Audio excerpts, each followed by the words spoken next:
Welcome to Thrive in Design, a podcast about making money in beautiful interiors as it relates to product-based businesses in the interior design industry.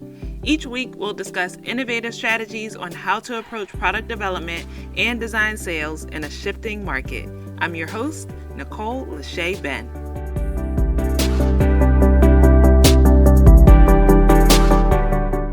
Hello and welcome to the first episode of the Thrive in Design podcast. Season 1 is going to be a treat. We have 12 episodes of amazing content coming to you hot every Thursday morning, and I like to call it Thrive Thursday. And I hope you are as excited as I am. Today, it'll just be me sharing with you. I want to let you know a little bit about my journey in the interior design industry, how Thrive in Design came about, and the methodology that I use to help interior product companies increase their brand awareness and revenue. So I hope you're ready. Let's dive in. All right, so let me take you guys back to where my journey in the interior design industry began and a little bit about my journey in entrepreneurship too. So I like to say I was an entrepreneur from the time I came out of my mother's womb, basically. The first business that I ever started was actually with my cousins on my great grandmother's porch in Baltimore, Maryland, and we made custom coloring books. So we would take printer paper, trace the drawings in different books that we had, and then bind them together with our own methods and then sell them on the front porch of my great grandmother's house. That kind of gives you an idea of the type of entrepreneur that I am. And it was a collaborative project, but I've basically been doing different types of entrepreneurial endeavors since then. Now, fast forward to middle school, Nicole. I was 12 years old, and I don't know what the other middle schoolers were doing at the time, but I know in my free time, I was watching HGTV. Right now, if people bring up HGTV and I tell them that I work in the interior design industry, I do get a little bit offended because that's typically what people think of when they think of interior design if they're not familiar with the industry, right? They think home decor, home makeovers. HGTV is the only thing that has to do with interior design. But the good thing is it was the thing that inspired my career in interior design. I was obsessed with the home makeover shows because I love to see a transformation for people's homes, right? They would have their space looking whatever type of way, right? And then the designer and the contractors would come in, set the vision, completely transform the space, and to see the homeowner's reaction was priceless, right? You could just see their eyes light up. You could see them cry. You could see that their life would be improved, or they would be able to make like lifelong memories in this new transformed, beautifully designed space. It wasn't necessarily about the finishes or what the place really looked like for the audience that was watching the show, but it was the transformation and the impact that it was making on those people that really drew me in at a very young age. And that's when I decided, like, hey, that's pretty cool. Like, I want to make an impact on people like that through this artistic expression. So at 12 years old, I committed to starting a career in interior design, which I know might sound crazy to some people, but I went from saying what all the kids say, like, oh, I'm going to be a doctor or a lawyer, and deciding that I wanted to study interior design. And I come from a family where we don't have a lot of artists or college graduates even. So this was something for me that was just like way off the beaten path, right? Something that I was just committing to. And as I went into high school and I started to look at the requirements of what it would take to get into an interior design program for college, I started to understand that I needed to learn how to draw, that I needed to know how to paint so that I could create my art portfolio to get into these schools, right? But I also understood that I could not draw. I could not paint. But what I did have was a determination to go after this dream to make a lasting impact on people's lives.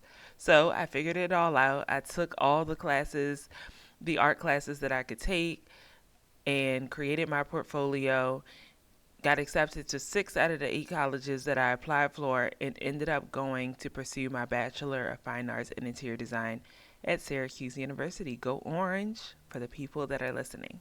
That's a little bit about what inspired me and what continues to inspire me about interior design. And I've carved out a special niche with my company, Thrive in Design. Funny enough, my senior year at Syracuse, we had a final project, which was pretty much a thesis project that lasted the 2 semesters of our senior year. And the prompt for that project was to solve a world issue using interior design. Now, I remember thinking, like, what world issue am I about to solve with the skills that I have learned over the last 3 years? Like, I was just in the middle of nowhere in Syracuse. I really wasn't well versed in what world issues were. But at the time, I was interning at this architecture firm in downtown Syracuse, which I interned for a year.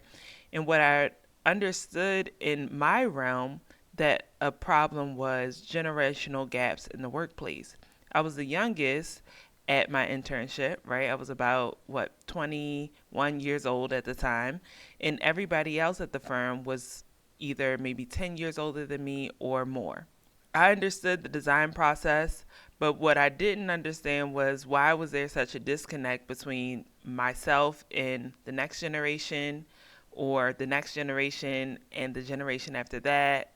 It was just a circle of disconnect in terms of relating to each other in the workplace.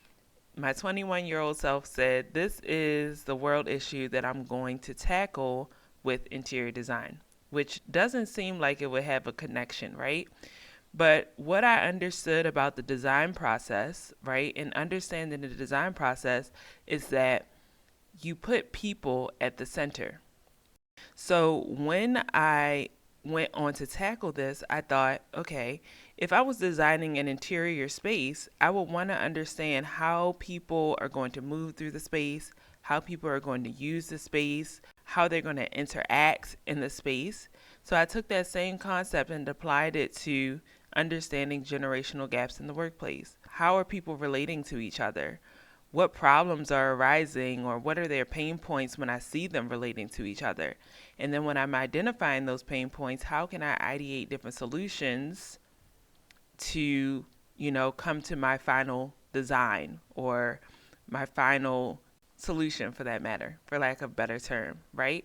So after going through the design process as it related to this world issue, I ended up coming up with a full-on like business concept that had, social media integration, that had a designed space, and it was called the break room. And it's very important that I'm telling you this right now because it's a full circle moment of coming to Thrive in Design. So the concept for the break room was basically a social media plugin, right, that allowed people's shared interests to match with one another, no matter what generation they were in. So no matter if they were a millennial, Gen X, Gen Y, Gen Z, baby boomers, right? So the plugin would take people's common interests and match them, and also take into consideration their location. Takes their location, takes their common interests and matches them and sets them up almost for a meetup or a date of some sorts, so that they can share their common interests together. And where would they meet up? It was in the interior space that I designed, which was designed within a mobile shipping container. And this is when there was like a rise in popularity of people using shipping containers in their designs, right? So I used the shipping container as a base for my design. And the idea was that after these people would meet up in the space, they would share their connections. Maybe they would do an art project together. Maybe they would make music together. Maybe they would share their travels together and their experiences. And they would leave something behind in the space so that when the shipping container of the break room traveled to the next city, the next group of people could also connect with the people who had already been there, right? So it was a super dope concept, and maybe I'll bring it back at some point because the break room was my full introduction into the design thinking process and into innovation. And it's what led me on to end up pursuing a master's in design management. So that's a little bit of the foundation of like my passion for interior design and to make an impact on people, and how that design process also inspires innovation in terms of business ideas, how you're putting them to market, how people are interacting with each other, how they're collaborating with each other, and most importantly, how I'm using digital experiences intertwined in what I'm doing. Fast forward 10 years, right? So actually, let me not skip over. I left design school, right? Both my bachelor and master's program. And I actually went on to pursue a career in sales, right? Because as a millennial woman who is probably only the second person in my immediate family that graduated from college, I didn't really have a blueprint to say, okay, this is what my career path looks like, even though I had these passions. Here I am, I'm like, okay, I'm just going to get a job in sales for an interior product company in New York City and let me see where that takes me. Let me see if I can get a job as a design strategist or innovation manager or something of the sorts. Well, 10 years later, I stayed in sales and I didn't know how I would bring this passion for interior design and design management and innovation, design thinking, digital experiences all together until now, really. A couple of years ago, back in January 2019, and I hope you guys are following me, I started my consulting company, Nicole Lashae Consulting LLC, and I just set out to use design thinking to help small businesses innovate. But it was very broad. I was helping companies that created journals, companies that created beauty products, companies that were doing e-courses, virtual assistants. I was all over the place. It wasn't until I saw a real need in the market, especially the interior design market, for different. Something different in terms of design and innovation consulting. So, mid year 2021, so now you're listening to this 2022. So, mid year last year, I had this moment where I started thinking about and started dreaming about thrive in design. And it led me to revamp my consulting business that I started in January 2019. And as I thought of Thrive in Design, I really thought about one, how much I hated sales calls, right? I know you guys weren't expecting me to say this, but really how much I hated sales calls. When I first started in architectural and design sales, my manager told me that I had to do 25 plus sales calls per week. I went on to other companies that told me, oh, just keep throwing things at the wall until something sticks. And those were their strategies to get sales and get specifications with interior designers and architects. I hated it. I hated it. I knew there had to be something better. So as I continued on in my career in sales, I actually secretly didn't do what my manager said. What I really focused on was designing an experience with my clients that allowed them to keep coming back to me over and over again and keep specifying the products that I was representing. What I did also was make sure that I differentiated myself by incorporating digital experiences into the touch points with my clients.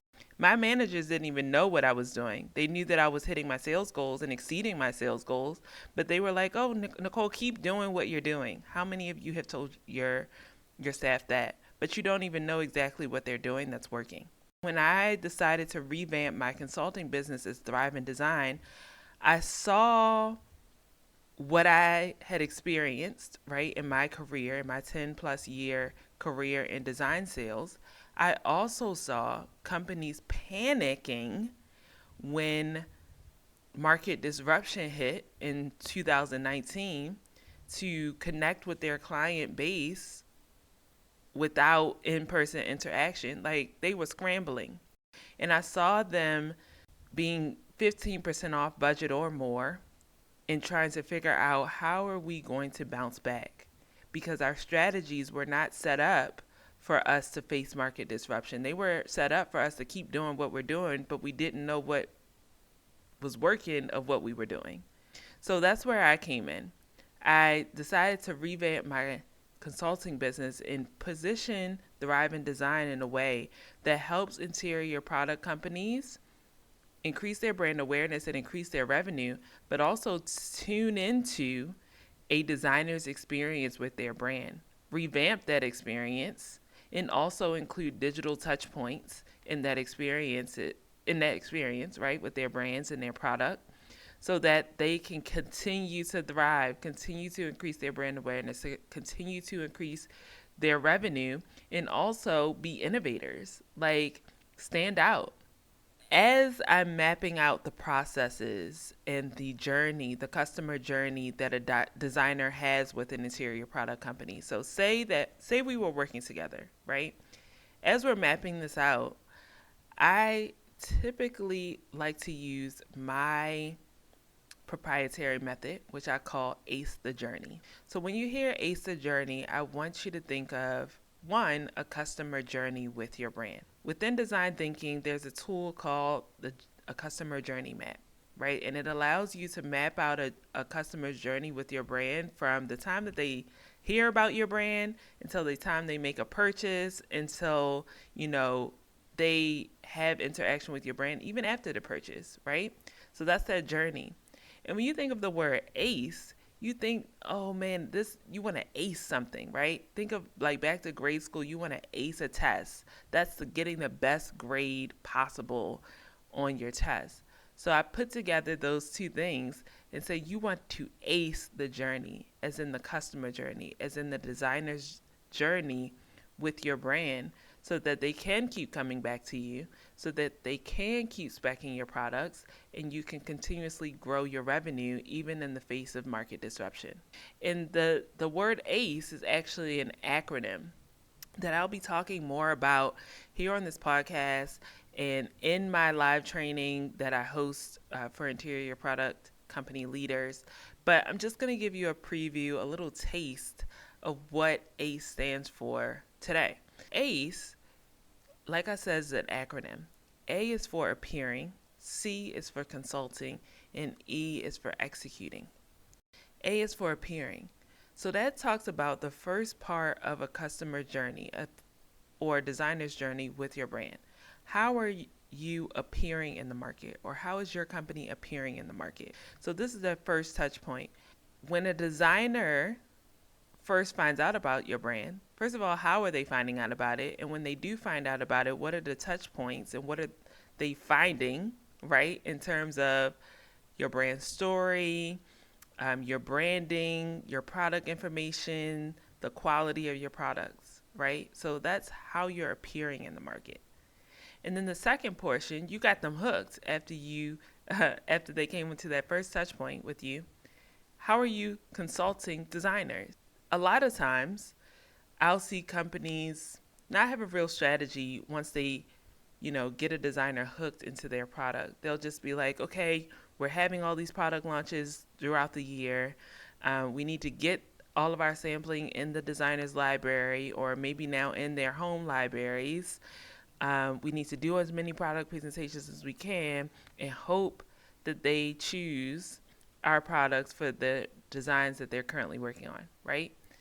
Versus thinking about how are we consulting designers, meaning taking a consultative approach. And I'm not going to get into that too much right now, but it's really taking into account what the designer is working on, their needs, and then positioning products based on the needs that they have for their current projects. And I could go on about that for days and days and days. Okay? But I'm just giving you guys a little teaser right now. And the last part of that ACE is executing. So how are you executing the sale to bring that design to fruition? Because you can grab the designer's attention when you're appearing to them. You can get them to specify your product when you're consulting them. But when you're executing that sale, that's where the money resides, you guys. So what systems do you have in place internally to process the sale, to expedite the sale, to steal your competitor's business so that you can get to the money, get to your revenue goals, hit budget for the quarter, for the year? So that's a little bit of taste, and we'll be getting into Ace the Journey in the next few weeks. And if you are attending one of my live trainings, you'll hear all about it and all the things of how you can start applying that to your business. But I'm going to leave you with this today. I want you to think about your biggest challenge right now in your interior product company, whether it's capturing a designer's attention with your existing products, new product launches, whether it's getting designers to specify your products, whether it's winning business back or building relationships with new designers, figuring out your digital strategy and your digital footprint online. Whatever that is, I want you to make note of it right now, just the first thing.